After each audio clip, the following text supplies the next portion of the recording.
RCR, la red que comunica y une al Perú. Vamos a tomar contacto a esta hora con Fernando Castillo Torres, economista, especialista en gestión social y conflictos. Como siempre, le agradecemos la amabilidad que tiene con RCR, Red de Comunicación Regional. Fernando, buen día, qué gusto saludarte. Muy buenos días, José, un placer volver a saludarte a ti y a toda la radioescucha de RCR en todo el Perú. Preocupados por los resultados que se han conocido ayer de este estudio macroeconómico multianual 2023-2026, ¿no? Donde se reduce la proyección de Producto Bruto Interno para este año de 3.6 a 3.3, pero el otro dato relevante es que habrá una caída en la inversión minera este 2022 de 2.1 y de 2.4 en el 2023, ¿no? ¿Qué es lo que puede ocurrir, así como estamos marchando, Fernando? Mira, José, primero que todo, yo quisiera saludar el hecho que el ministro Curburneo ha hecho una gráfica real de lo que está sucediendo y va a suceder en la economía peruana. Esto lamentablemente no lo hemos tenido con el ministro Graham, y una de las primeras cosas que hizo Curburneo cuando asumió el Ministerio de Economía y Finanzas fue decir la real cifra de proyección de crecimiento. Y ahora, ya en el marco, el documento, el marco macroeconómico multianual presentado el día de ayer por el MEF, lo grafica en un texto que es de carácter oficial, que es presentado al Fondo Monetario Internacional y que es materia de análisis y fuente de consulta para todos aquellos que desarrollan temas macroeconómicos y aquellos que pretenden invertir también en el país. Grafica claramente una situación que ya muchos la habíamos venido diciendo con mucha anticipación. Yo tengo un año, Pepe, cada 2, 3 semanas que conversamos sobre ese tema, indicando el gran riesgo que significaba, cómo es que la poca actividad del gobierno en mantener el Estado de Derecho, en resolver problemas de conflictividad y otros, iba a pasarnos la factura, y esta es una de las pruebas de lo que efectivamente ha venido sucediendo los últimos 14 meses, y que hoy muestra por primera vez un documento real, un documento oficial, objetivo, en que clarifica y que nos debe llamar a la reflexión a los pasos siguientes que debemos hacer. Es muy delicado ver ya en un documento oficial que la inversión extranjera es cero, el crecimiento de la inversión extranjera. Es decir, hay inversión sí, pero no hay crecimiento. Es decir, si invirtieron 10, siguen invirtiendo 10. ¿Qué es lo que tener un crecimiento de inversión extranjera que arrastra las demás inversiones, que permitan más y nos pueda permitir incorporar a los 300.000 nuevos jóvenes que se incorporan a la población económicamente activa cada año? Si no hay crecimiento, vamos a tener esa misma cifra de incremento de desempleo, porque al no haber ingreso, no haber posibilidad de trabajar, esos jóvenes pasarán a formar parte de la masa de desempleados, arrastrando la vorágine de complejidades de nuestra economía, ¿no? Ahora, ¿cómo interpretar varios temas que trae este documento, este marco macroeconómico multianual? Se reduce la proyección de Producto Bruto Interno para este año de 3.6 a 3.3. Incluso las cifras que daba el Banco Central de Reserva ya en realidad no van a ser tomadas en cuenta, ¿no? Porque, como tú bien has dicho, el ministro Burneo ha hecho una radiografía real de cómo está nuestra economía, ¿no? Pero además ha graficado de tal forma que ha dicho, este año incluso habrá una caída de la inversión minera del 2.1 y 2.4 en el 2023. ¿Hacia dónde estamos marchando con estas cifras, mi estimado Fernando? José, eso no es una absoluta responsabilidad del gobierno de Pedro Castillo. Ya la caída de la inversión minera se venía desde el momento de la llegada del presidente Vizcarra, que hablamos con Sagasti, y ya se terminó de empeorar acá con Pedro Castillo. No nos olvidemos que todos los planes de crecimiento de inversión del sector venían basados en que salía adelante Corani, que lo he dicho varias veces, no puede salir porque no tiene recursos para sacar adelante el proyecto. No es culpa de ellos, simplemente el mercado no quiere invertir en Perú. Proyectos como Yanacocha Sulfuros no avanzó, se quedó en stand-by.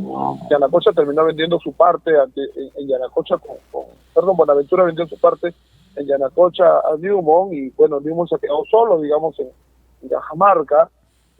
las únicas inversiones estaban ejecutándose, Quellaveco, que ya terminó de estar en producción, por lo tanto ya no hay más inversión de Quellaveco, estaba ejecutándose Mina Justa, que ya también terminó, no hay inversión nueva. La inversión en el sector de energía y minas en este año, especialmente en minería, probablemente sea la menor de las últimas 2 décadas, y es que no se atreven a poder ingresar, y aquellos proyectos que están listos para salir no están siendo acompañados por el gobierno. Por ejemplo, Chinalco tiene 700, 800 millones de dólares por invertir y sus permisos siguen en el Ministerio de Energía y Minas sin avanzar.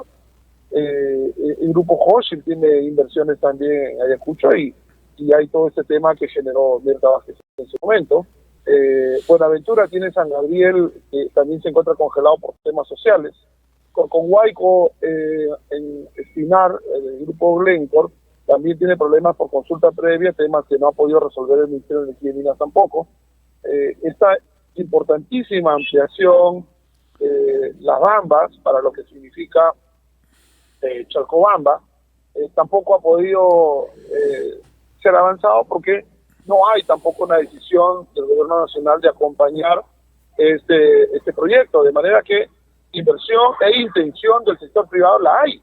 El gran problema es que esta no está siendo acompañada por el mismo sector público, que debería tener un poco más, no solamente preocupación, sino de dedicación a ver cómo acompaña eso que está en cartera, que se encuentra aprobado ya por estas 5 o 6 compañías y que lamentablemente pues no está caminando por una dejadez absoluta del gobierno, ¿no? Y aquí lo que hemos conversado en reiteradas oportunidades contigo, Fernando, ¿no? La confianza país está totalmente debilitada, pero adicionalmente a ello, ¿no? También la pérdida de la seguridad jurídica, que era un valor preciado en el país y sobre todo en nuestra economía, ¿no? Los inversionistas venían porque las reglas eran clarísimas en el país en las últimas décadas, ¿no? Y eso, como tú bien adelantabas hace unos instantes, se ha venido debilitando en los últimos años, ¿no? Entonces estamos frente a un panorama bastante sombrío. Sí, pero y fíjate, José, no solamente el Ejecutivo, parece que acá hay una consonancia de ideas de ver cómo dinamitamos al Perú. El Congreso de la República aprobó nuevas normas en temas laborales en materia de agricultura. Eso ha corrido la agroexportación. Hay una caída de exportaciones también, pero fundamentalmente no hay nuevas compras de tierras ni nuevos sembríos. ¿Y eso qué implica? El Perú tiene un potencial de poder desarrollar 1 millón de hectáreas adicionales a la agroexportación y no es posible con la nueva normatividad. Empresas como Damper, Cerro Prieto, vieron con buenos ojos que el presidente Duque en Colombia les abrió las puertas, pero la llegada de Petro no se sabe cómo va a ser tomada y bueno, también están un poco especulando.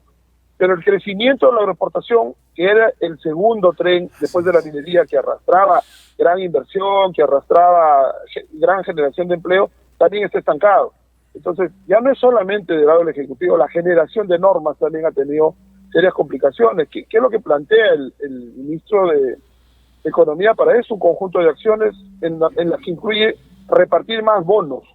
O sea, con el tema de que amortiguemos la caída de capacidad adquisitiva de sectores vulnerables, vamos a seguir regalando bonos, seguir regalando dinero, y eso sí es bien delicado porque estamos ocultando de una manera subterfugia algo que ya se ha hecho en otros países con este corte, digamos, llamémosle de socialista, en el sentido de seguir distribuyendo bonos para acostumbrar a la gente a fidelizarla de cara a proteger un gobierno.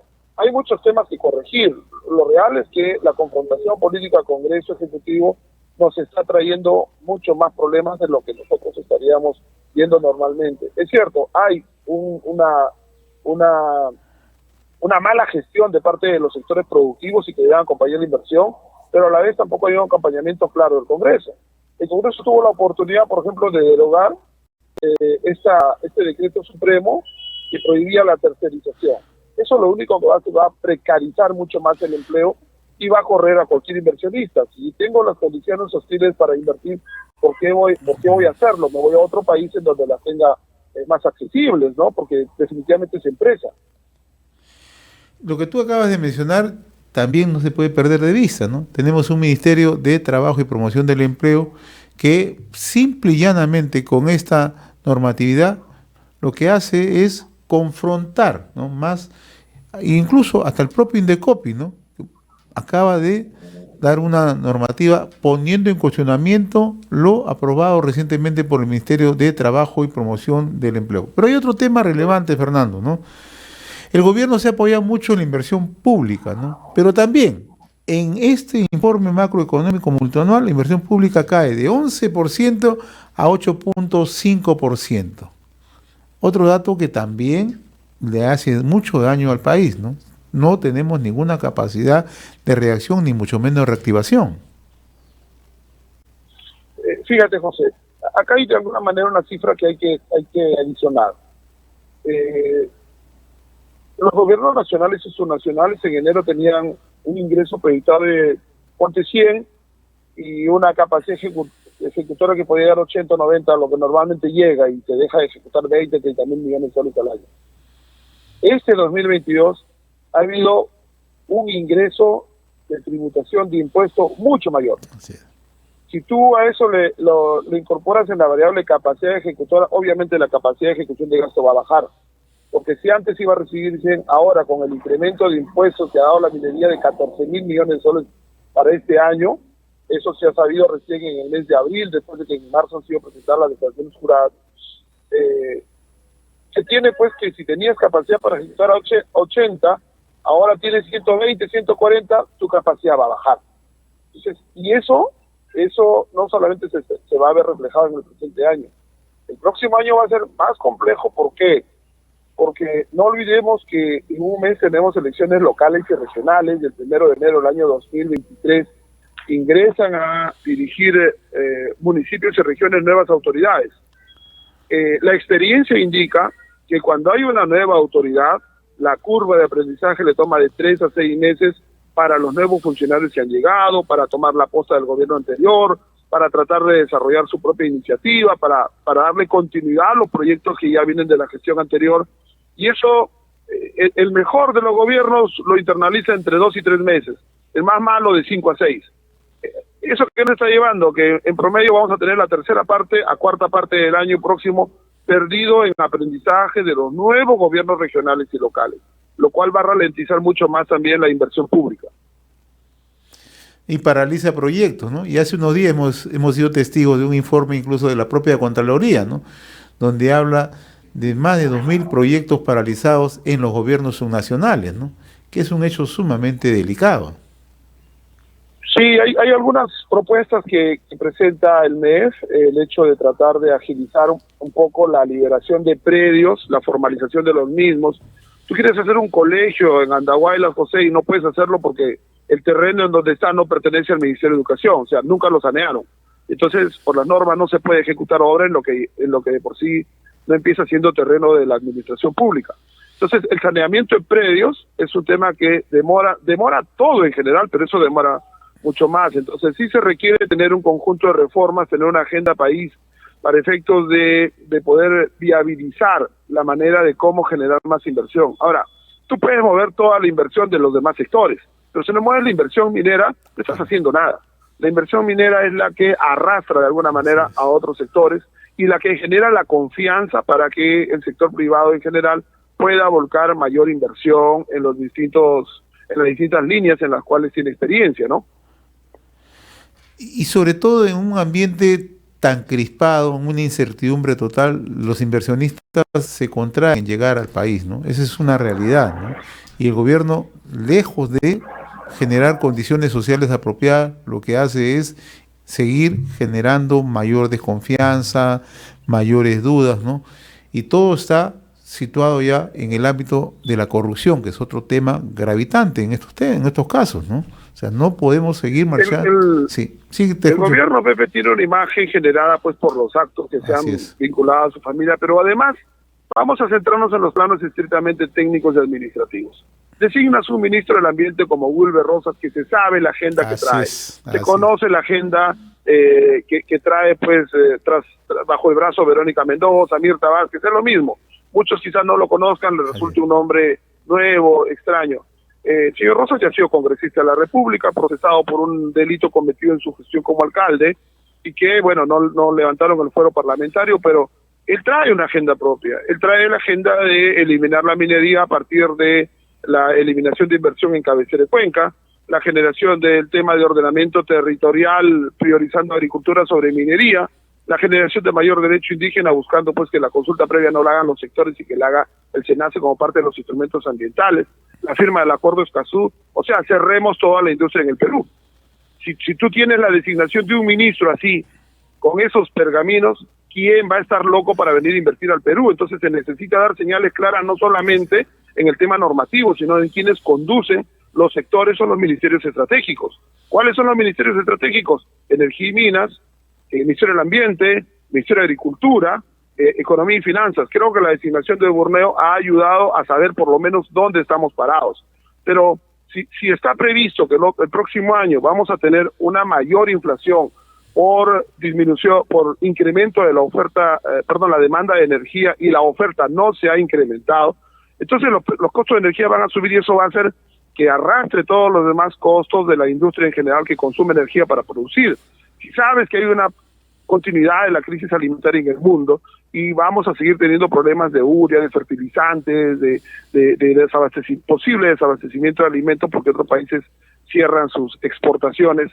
Entonces tienes dos sectores estratégicos que tienes que mirarlo con detenimiento y con preocupación. Tampoco se está haciendo. Y lo que tú acabas de señalar hace unos instantes, ¿no? Una de las ventajas competitivas que tenía el Perú era el precio de la energía, de la electricidad, con nuestro vecino Chile, ¿no? Teníamos esa ventaja por años, ¿no?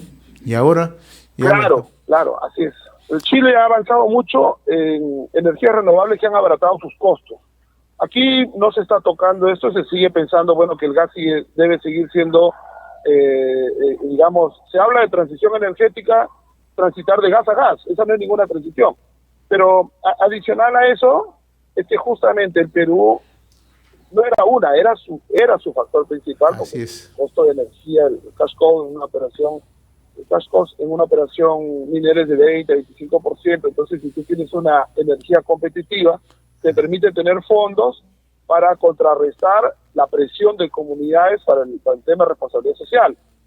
Pero si tu energía empieza a incrementar y aparte tienes que ver todos estos pedidos de comunidades que no son controlados por el Estado, obviamente cuando haces tu flujo de caja y haces tu corrida econométrica del modelo que vas a seguir en tu negocio, no camina. Entonces, ¿por qué tengo que venir de acá? Me voy a Ecuador, como que está pasando ahora, ¿no? En efecto, mi estimado Fernando, como siempre yo te quiero agradecer por la amabilidad de haber compartido esta comunicación con RCR, Red de Comunicación Regional. Ojalá que miremos hacia adelante con un horizonte más alentador, ¿no? Pero lo que hemos escuchado ayer del ministro Burneo, como tú bien lo mencionabas al inicio de la conversación, ¿no? El ministro Burneo nos ha hecho una radiografía real de cómo estamos como país. Y eso hay que saludarlo, ¿no? Porque... Eso hay que saludarlo, efectivamente. Así es. Muy bien, mi estimado Fernando. Fíjate, sí, cómo no. Yo para terminar, mi querido José, despidiéndome de todos nuestros radioescuchas, yo creo que es necesario que los distintos sectores que tienen ascendencia o una cuota de control político del país se sienten a dialogar una forma de tener que ya de alguna manera ponerse a pensar sobre qué cosa es lo que vamos a hacer con el país que le queremos dejar a nuestros hijos. Ya esta ya no es la agenda pues de ver los temas de identidad de género, temas que tenga que ver con otro tipo de puntos de agenda que pueden abordarse y deben abordarse también sobre la base de primero resolver nuestros problemas de economía. Pero hoy por hoy creo que el principal problema es cómo resolver esta realidad que el ministro Burneo ha puesto sobre la mesa y que hay que saludar. Nuevamente, repito lo que dije al inicio, que ha tenido la valentía de decirnos cómo estamos, en qué condición estamos, y ahora toca ponernos todos de acuerdo para ver cómo lo resolvemos. No se trata de dejar tampoco al ministro de Economía que ese tema lo resuelva solo. El MEF ha hecho una proyección de crecimiento aún todavía oficiosa. Si revisas las proyecciones de crecimiento de los 25 principales bancos del Perú, todas bordean el 2 al 2.2%. Entonces, aún quizás tengamos que seguir sincerando más la cifra para tener en cuenta y tener claro qué cosa es lo que tendríamos que hacer, ¿no? Fernando, como siempre, muy reconocido por esta comunicación. Un fuerte abrazo. Gracias. Fuerte abrazo, mi querido Pepe. Nos vemos en otra oportunidad. Gracias. Conversamos con Fernando Castillo Torres, ¿no? Economista, especialista en gestión social y conflictividad. RCR, la red que comunica y une al Perú.